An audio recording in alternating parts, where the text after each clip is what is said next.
네, 안녕하세요. 최계사입니다. 오늘은 프랜차이즈에 대해서 얘기를 해보려 합니다. 저는 프랜차이즈 박람회를 주기적으로 방문을 하는데 얼마 전에 프랜차이즈들이 이슈가 됐었죠. 다큐에서도 나오고요. 그래서인지 최근에 방문했을 때는 사람들이 많이 없더라고요. 예전만 하더라도 사람들이 정말 바글바글 했는데 최근에 방문했을 당시에는 상당히 한산했습니다. 일단 업체들을 쭉 둘러보다가 평소에 관심 있던 업종을 발견을 했습니다. 그래서 그 주변에서 서성이다 보니까 거기서 이제 영업하시는 분들이 소개 자료를 건네주시더라고요. 일단 사업 소개서를 받아보면은 저는 수익성 분석 페이지부터 들여다봅니다. 왜냐면 사업이란 게 결국에는 돈을 벌려고 하는 거잖아요. 그렇기 때문에 수익성 분석 페이지는 사업 소개서에 무조건 들어 있습니다. 일단 해당 자료를 보니까 매출이 5천, 이익이 3천 이렇게 기재가 되어 있더라고요. 여기서 하나 짚고 넘어가야 될 게 있습니다. 일단 매출, 그리고 수익, 그리고 이익 요거를 혼동해서 사용하시는 분들이 상당히 많으시거든요. 이거에 대한 개념을 잡고 한번 설명을 드려볼게요. 일단 수익에서 비용을 빼면 이익입니다. 즉 수익은 매출이고 이익은 남는 돈이다. 이렇게 생각을 하셔야 됩니다. 즉 수익은 전부 내 돈이 아니고 이익, 즉 남는 돈이 내 돈이다. 이렇게 생각을 하셔야 됩니다.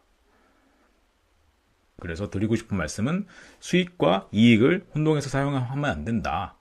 좀 구분해서 사용해야 된다. 이 말씀을 드리고 싶었고, 다시 본론으로 돌아와서 수익이 5천, 이익이 3천이라고 말씀을 드렸었죠. 그러면은 이익률이 60%인 거예요. 이익률이 60%면 어떤 것 같으세요? 일단 삼성전자가 올해 최대 실적을 냈다고 언론에 이제 보도가 많이 됐어요. 그런데 이익률이 얼마냐? 제가 대충 살펴보니까 40%가 채 안 되더라고요. 그런데 이익률이 60%다? 그러면은 수익성이 정말 좋은 거죠. 수익성이 좋으니까 이거는 무조건 해야 될까요? 그건 또 아닙니다. 왜냐면 투자비도 고려를 해야 되거든요. 만약에 이익이 3천인데 투자비가 한 10억 들어간다. 그러면은 투자비를 회수하는데 한 3년 정도가 소요되는 거죠. 그렇죠? 이익이 3천 정도 나오면은 잘 된다는 게 소문이 날 거예요. 그러면은 유사업체, 즉 경쟁사들이 생기게 될 때고 경쟁이 심화가 되면은 당연히 이익이 줄어들겠죠. 그러면은 회수 기간이 3년이 아닌 5년, 10년 이렇게 늘어나게 되고 결국에는 목돈을 넣고 매월 상환받는 꼴이 돼버리는 거죠. 심지어 원금 보장도 안 되는 거고 내 노동력도 갈아 넣어야 되는 상황이 발생을 하게 되죠. 그래서 이 이익률 60% 요게 저는 좀 말이 안 되는 수치라고 해서 좀 검증을 하고 싶었어요. 만약에 맞다라고 하면은 충분히 해볼 의향이 있었거든요. 왜냐면 이게 투자비도 그렇게 많이 드는 업종이 아니었어요. 일단 관심이 있던 업종이라 업체와 상담을 요청을 했습니다. 그냥 직원분 말고 저는 대표랑 직접 얘기를 하고 싶었어요. 그런데 대표분께서 때마침 제가 방문하기 직전에 자리를 떴다고 말씀하시더라고요. 다른 일정이 있어서. 그래서 일단 연락처를 두고 향후에 연락을 주시라 라고 말씀드리고 그 자리에서 나왔죠. 그랬더니 조금 있다가 대표분께 연락이 오더라고요. 그래서 미팅 일자를 잡았습니다. 한 2번 정도 만난 것 같아요. 2번 정도 만나갖고 이런저런 얘기를 했습니다. 결국에는 얘기를 한 이유 중에 하나가 제가 수익성 분석 자료에 대한 확신을 가지고 싶었어요. 만약에 이게 수치가 맞으면은 저는 정말 해볼 의향이 있었거든요. 그래서 대표분께서 자료를 제가 요청하니까 최근에 오픈한 점포의 매출 자료를 진짜 보여주더라고요. 자신이 있었던 건지 한 달치 부가세 신고 내역을 까서 보여주시더라고요. 부가세 신고 내역은 실제 매출 자료를 기반으로 하기 때문에 그거는 이제 속일 수가 없습니다. 문서를 위조하지 않은 이상 그 매출은 찐 매출이 맞다. 그렇기 때문에 매출 5천은 맞았습니다. 그런데 여기서 중요한 오점이 있었죠. 해당 업종은 서비스업이었는데 이 업종의 특성상 한 번에 일괄적으로 결제하는 건수가 많았던 그런 업종이었습니다. 즉 정기권을 끊어놓고 몇 달간 이용하는 형태의 서비스업이었던 거죠. 이렇게 될 경우에 당연히 정기권을 결제한 시점에 매출은 확 올라가게 되고 이용만 하는 시점에는 매출이 떨어지잖아요.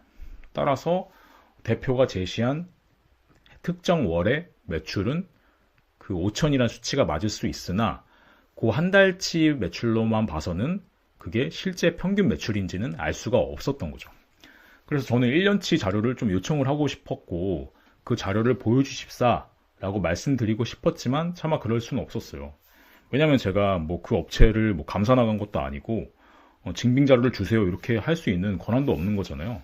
그렇기 때문에 제 나름대로 추정을 하기 위한 그런 질문들을 계속 던졌죠. 그래서 그 추정을 할 수 있는 수치들을 결국에는 구두로 말씀을 해주시더라고요. 그래서 그 수치들을 엑셀에 넣고 돌려보니까 정말 보수적으로 계산하니 매출이 한 2천 정도, 그리고 이익은 한 400에서 500 정도 나오더라고요. 그러니까 결론은 결국엔 그 사업 수익성 분석 자료에 나와 있던 그 이익은 한 6배 그 정도가 뻥튀기 되어 있었던 거죠. 그런데 대표분의 말씀을 들어보니 최근에 계약한 점주가 몇 명 된다라고 말씀을 하시더라고요. 프랜차이즈 박람회에서 연이 닿아가지고 계약을 하셨다라고 말씀을 하시더라고요. 그런데 계약한 점주들이 과연 저처럼 엑셀을 직접 돌려보고 수익성 분석을 해봤을까요? 분명 절대 아닐 거예요. 아마 초반에는 매출이 잘 나오고 해서 나 이거 진짜 잘했다 이렇게 생각을 하실 수가 있죠. 하지만 그게 시간이 지나면서 오픈빨이었구나 라는 거를 점점 깨닫지 않을까 그렇게 생각을 합니다. 그래서 제가 드리고 싶은 말씀은 만약에 내가 프랜차이즈를 할 생각이라면 업체가 제시한 자료를 무조건 맹신하면 안 된다. 그리고 수익성 분석은 직접 무조건 해봐야 한다. 검증은 해봐야 한다.